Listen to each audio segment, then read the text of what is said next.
So what is the universal language? It's symbolism. It's number and symbolism and form. And number, symbolism, and form are universal regardless of the spoken tongue, which one happens to have been brought up in. And hopefully in the next hour, hour and a half, I'm going to be showing you examples of this so that you can see for yourself what actually the universal language of geometry and symbolism actually means. So we're going to jump right into it here and talk about sacred numbers embedded in everyday phenomena. These are the things that we all pretty much think about and use on a daily basis without ever really pondering the fact that there's actually deep symbolism hidden within them. We measure our life in terms of days, 24 hours, referred to as a tropical or solar day. And it turns out that 24 of these hours are 1,440 minutes. This is one of the key numbers. We're going to be discussing the number 24. 24 is the symbol of Jupiter. 24 is also the eye of Horus. How do we know that 24 is the eye of Horus? There's 24 hours in a day. Hours unscrambled is Horus. So we're going to start from the number 24. We're going to get 9. Within the ancient canon of numerical cosmology that the ancients used to basically design and create their world. The 1,440 minutes equates to 86,400 seconds. So if you just listen to these numbers, look at them, and let them kind of soak into your brain, once you've gotten into this as actually a system, a methodology of transmitting information, these numbers are actually carriers of information because each number stands for meanings beyond just the apparent ones. So we see 1,440 minutes is equal to 86,400 seconds, and a 12-hour span of time, which is usually represented on the clock, 720 minutes, which equals 43,200 seconds. So just look at those numbers. You'll think that obviously 43,200 is half of 86,400.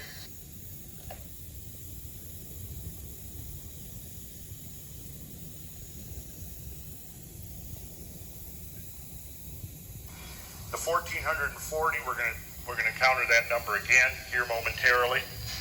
So these are just examples of some of the time measures, how we think about time in our particular culture. Space measure, we talk about a foot, we talk about of 12 inches, we talk about a square foot. You'll notice that the square foot has the same repetition of digits, 144, as the 24 hours does. All we do is we tack a 0 on that. We have the number of minutes in a day. We have a cubic foot equaling 1728. I want to call your attention to the 1 square yard, which is 1,296 inches. As it turns out, we can stick a 0 on the end of that. We have 12,960.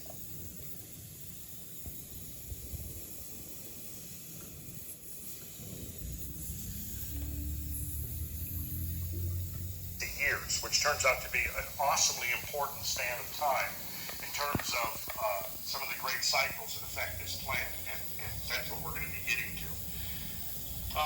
Geometry, everybody knows that a circumference of a circle is divided into 360 degrees, and that 360 degrees of arc, because each degree is subdivided into minutes of arc, there is then 60 times 360, as it says there, are 21,600. And then you'll notice that 21,600 minutes of arc equals 1,296,000 seconds of arc. That's a mighty fine subdivision of a circle that would be used mostly by astronomers to measure the motion of distant stars. But notice that number, 1,296,000, and you'll see that it's the same number, just raised by 3 orders of magnitude as the number of square inches in a square yard.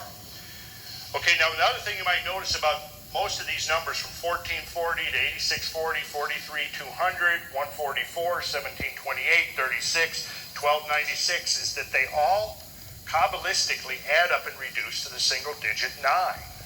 Notice that all of them. Pick any one of them. Other than say, with the exception of 24, 1440 adds and reduces to a single digit 9. 1296, you'll notice the same thing. 1 and 2 and 9 and 6 is 18, which adds to a 9. Okay, so if you're taking notes, write these down or make mental notes of these numbers. The key 24, you got the number 9. As we progress through this journey here into the hidden mathematics. So we will start by looking at how some of these same numbers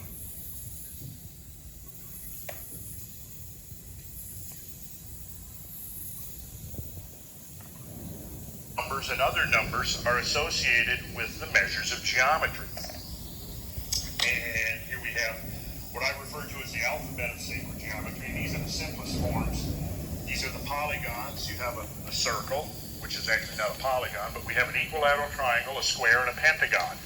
And each of these can be measured by the number of degrees that determine the angles of the sides. So, for example, we look at a circle, which is just a special case of an ellipse with eccentricity of 0. We've covered this already, so let's go right to the equilateral triangle, and we'll see it's 60, 60, and 60, which equals 180 degrees. Again, notice that we've got the number 9 recurring. We go to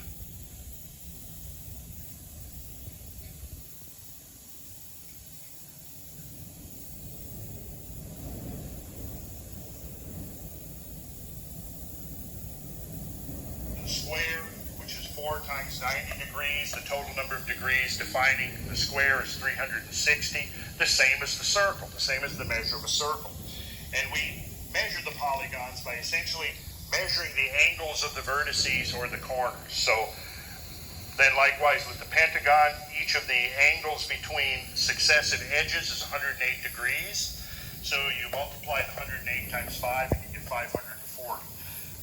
Again, notice everything adds up to 9 for some strange reason. 108 is going to turn out to be a very important number. It's a lunar number, as you're going to see. 108. Anybody know what metal has an atomic weight of silver? Atomic weight of 108? Yes, that's right. It's silver. Very good. All right, so let's get into some of the solid. Tetrahedron is this form right here, and it's composed of 4 of the equilateral.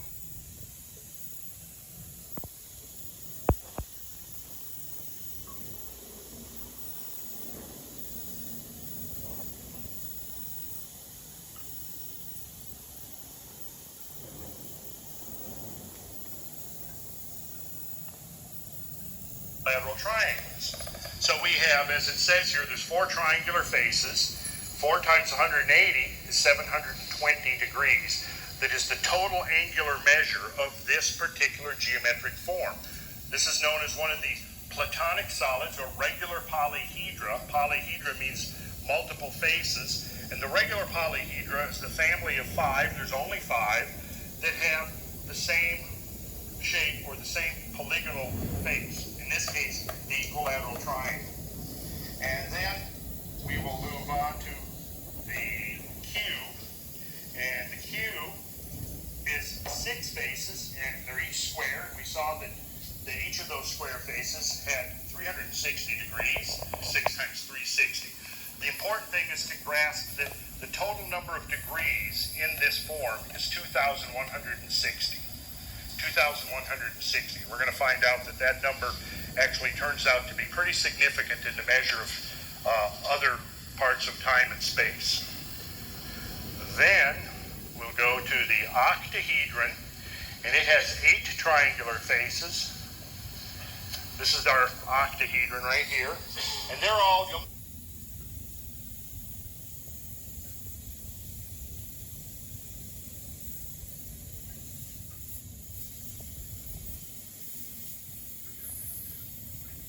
Notice that so far the tetrahedron and the octahedron are both composed of equilateral triangular faces. And essentially, if you look at the difference between the tetrahedron and the octahedron, you could just imagine it if we could take the tetrahedron and split it along an edge and insert a 4th triangular face, it would cause it to flatten out somewhat, and it would give us the top half of the octahedron. And likewise, we could insert a 5th equilateral triangle in here, and it's going to give us the icosahedron, which I'll show you in a minute. If we tried to insert a sixth one, though, we discovered that the whole thing flattened out into 2 dimensions. So that wouldn't work as far as enclosing space. So in any case, notice we're seeing a recurrence of this number that we saw, 1440. Remember we saw that number back, right? 24 Horus. 24 hours is the key. Right here, the number of minutes in a day. So let that relationship sink in. The number of minutes in the time that it takes our Earth to spin exactly once on its axis relative to the sun happens to be the same number of degrees that define the octahedron. And that's actually what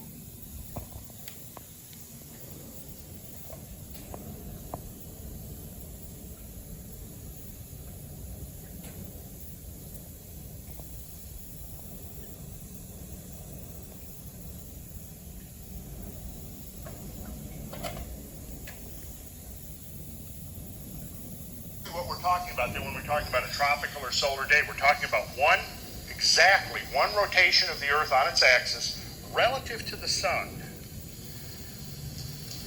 Okay.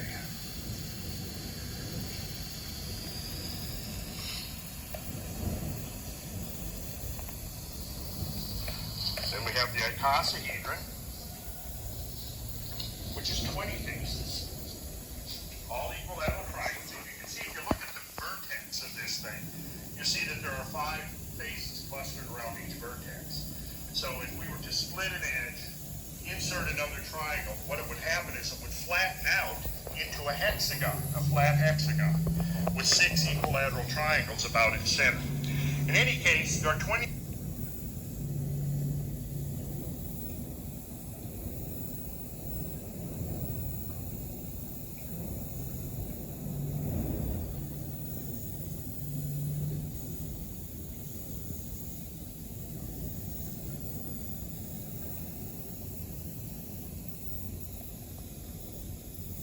Of these triangular faces, 20 times 180 is 3,600. So again, we have one of our 9s, and then our final is our dodecahedron, my favorite shape. This is what Plato referred to the dodecahedron as being the shape of the universe itself.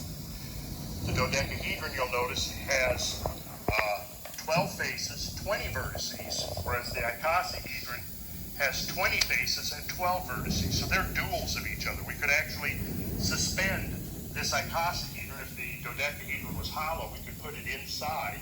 We would discover that each corner of the icosahedron coincided with the center of the pentagonal face of the dodecahedron. Okay, each pentagonal face, as we found,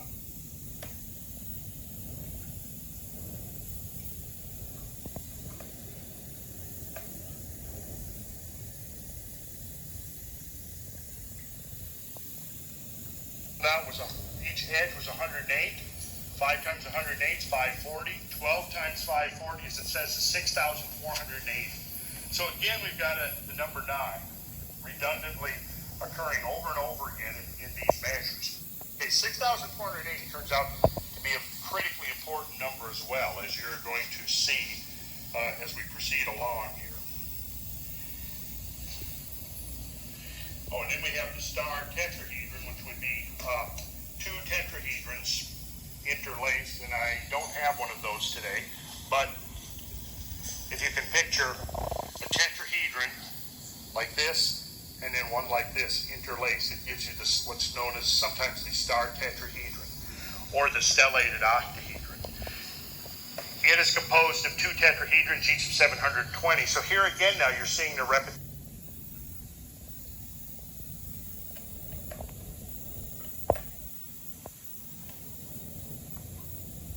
of the same number, 1440, being the measure of the star tetrahedron. Okay, so now we're going to talk about time measures. The first thing we're going to look at is astrological time cycles. I don't know how many of you have studied astrology,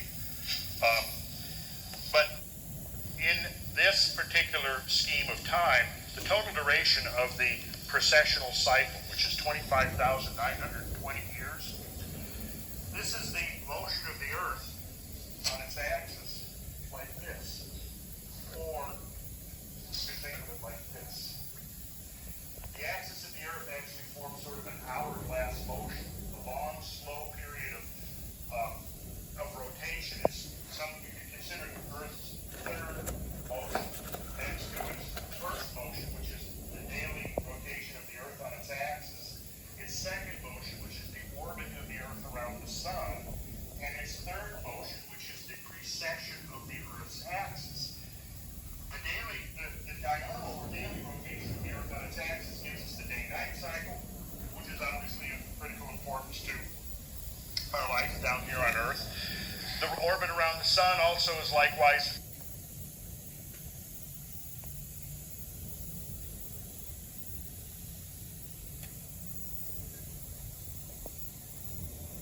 of critical importance because that's the yearly cycle.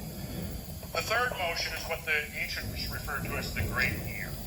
And it's been measured by astronomers at slightly over 50 seconds of arc of motion per year, which actually puts the astronomically determined number slightly less than this one. But we don't know that that's necessarily constant for the whole cycle. In any case, the ancient number that was typically attributed to this great year cycle was 25,920 years. That great year was considered to be analogous to our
annual year. And just as the annual year was divided into 4 seasons of spring, summer, winter, and fall, likewise the great year was divided into 4 great seasons, symbolized by the 4 fixed signs of the zodiac: the bull, the lion, the eagle, and the man or the angel.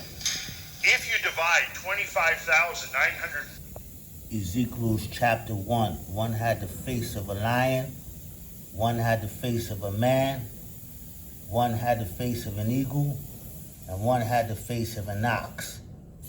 These are 4 directions, and also 4 fixed signs: Aquarius, Taurus, Scorpio, and Leo. 20 by 4 to determine the duration of each season, you'll discover that it's 6,480 years, which is interesting because 6,480 years, as you recall, was the total measure of the dodecahedron.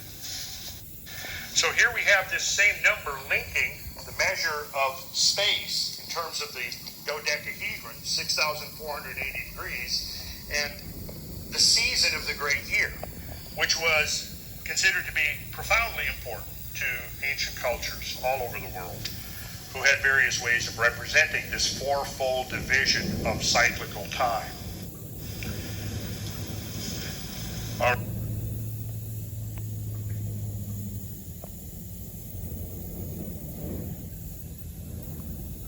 right, then we have, from the ancient Chaldeans, we have what was known as the Saros cycle, which was 3,600 years. So we see a repetition of that number. The 3,600, if you recalling and are taking notes, is the number of degrees measuring the icosahedron. Then we have the decans. You'll notice that a Platonic month, which is 1/12 of the great year, right there. You divide that number by 12, you get this number, 2,160. And that number, you may recall, depending on how good your memory is the number of degrees measuring the cube, 3,160. And then you'll notice the 2 deckhands of the ecliptic, or 20 degrees of the ecliptic, is 1,440, the number of degrees in the octahedron. And 1 deckhand, or 10 degrees, for any of you who've studied astrology, you know that the deckhands are important to astrological determinations. 1 deckhand of 10 degrees then takes 720 years. And so here we have all 5 of the Platonic solids represented in these particular time cycles. And over here, I'm going to mention that ancient cultures all over the world used to run 2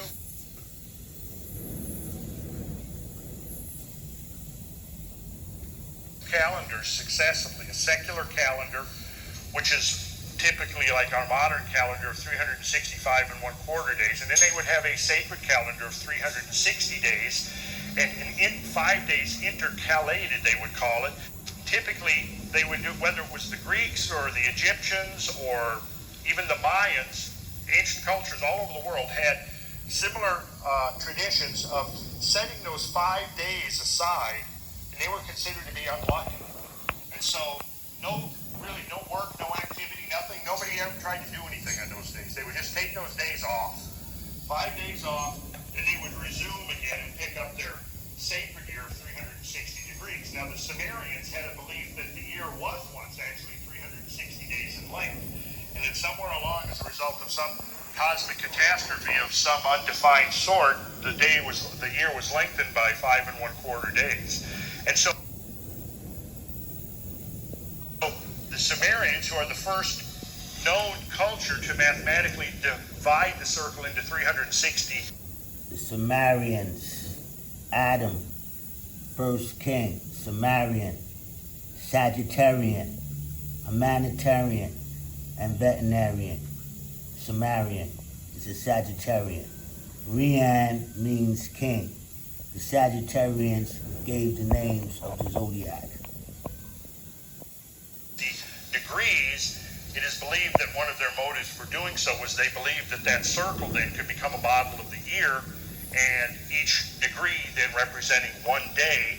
So what we have now is a synchrony going on, in that if the year, the idealized or sacred year, is 360 days, then what we have, if you actually picture it, is that the Earth is describing a circle in its orbit, but then in each degree of motion around that circle, it's turned once on its axis. So what we have there is a synchronization of this cosmic motion representing these numbers. So in any case, the ancient cultures would reckon time measured by 360 days according to the sacred calendar. And by doing so, they could then divide that 360 days of the sacred year into subdivisions such as this right over here. And we'll just run through that very quickly. You'll notice that 1 deckhand turns out to be 10 days within the sacred calendar, and that's exactly 14,000.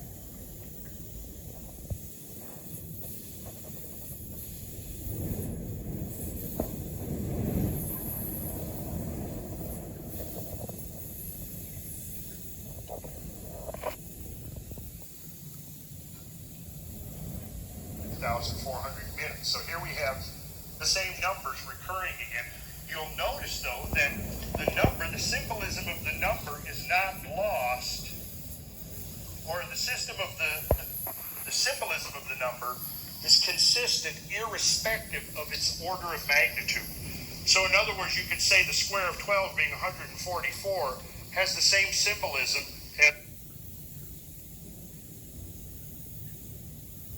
as 144 times 10, or 144 times 100, as you have right here, or even 144 times 1,000. Again, referring back to the book of Revelation, there's a verse in there referring to 144,000 redeemed of the earth. And we'll get to that here shortly. It's an interesting quote, because they have various ways of embedding these sacred numbers into the various traditions. You'll notice that 3 decades are 1 Platonic month. And the Platonic year was 2,160 years, but in the sacred year, 360 days, and there's that 43,000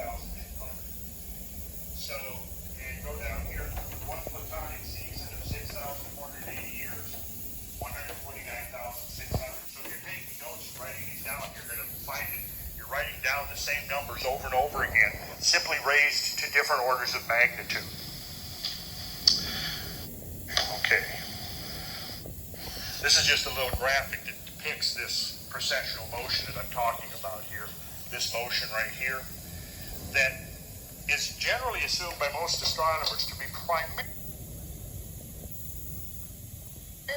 induced onto the Earth by the moon, secondarily by the sun, and then also a contributing factor by the planets. So it's almost, you could almost think of this precessional motion of the Earth's axis as being the vectoral summation of all the gravity forces of the solar system acting on the Earth, causing it acting. See, when the planet rotates on its axis, and this is a critical factor, as it rotates on its axis, it spreads out towards the middle. Its equatorial diameter is greater than its polar diameter. And that, in fact, is critical to the Earth maintaining axial stability so that it's not doing this and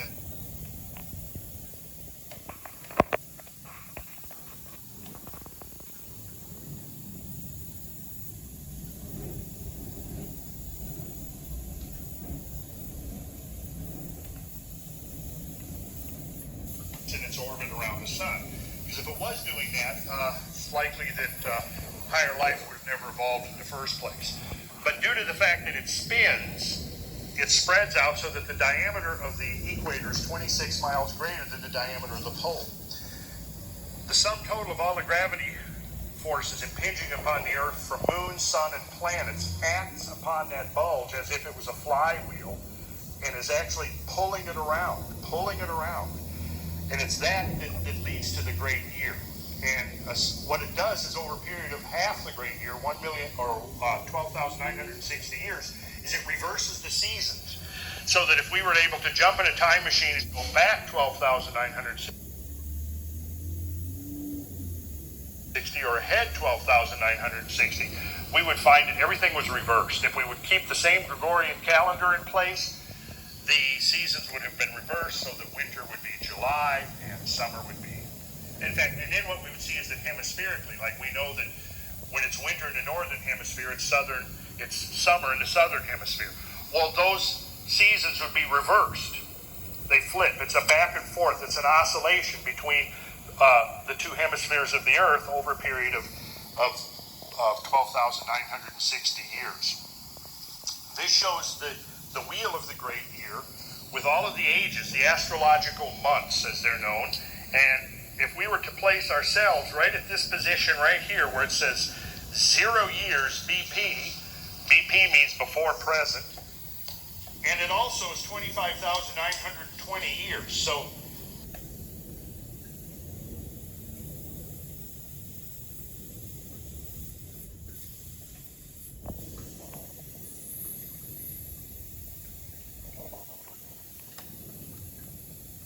what has been happening is that the vernal equinox, a hypothetical point in space occupied by the sun, when day and night are the exact same duration, that vernal point is moving through space as a result of this axial motion of the Earth. And ancient peoples would go to great lengths to try to observe and predict that motion. So they would set up structures, oftentimes on a very large scale, that would be oriented to certain points in space so that one could, from certain vantage points, such as... Okay, ladies and gentlemen, I'm going to be building structures over here in Nukai, Eridu, Sapor. This whole structure right here is going to have a meaning, as above, so below. That will be done in heaven. That will be done on earth as it is in heaven. Okay, it's going to be a shadow. This whole structure right here. Okay, I hope you guys enjoyed the video of the philosophical cross. The number 24 being the eye of Horus. 24 hours in a day. Hours is Horus. 24 being the symbol of Jupiter, the king's planet. Crook in the frail right there, the galactic alignment. Arcturus, Bootes, Sagittarius, Ophiuchus, Hercules. Stay tuned.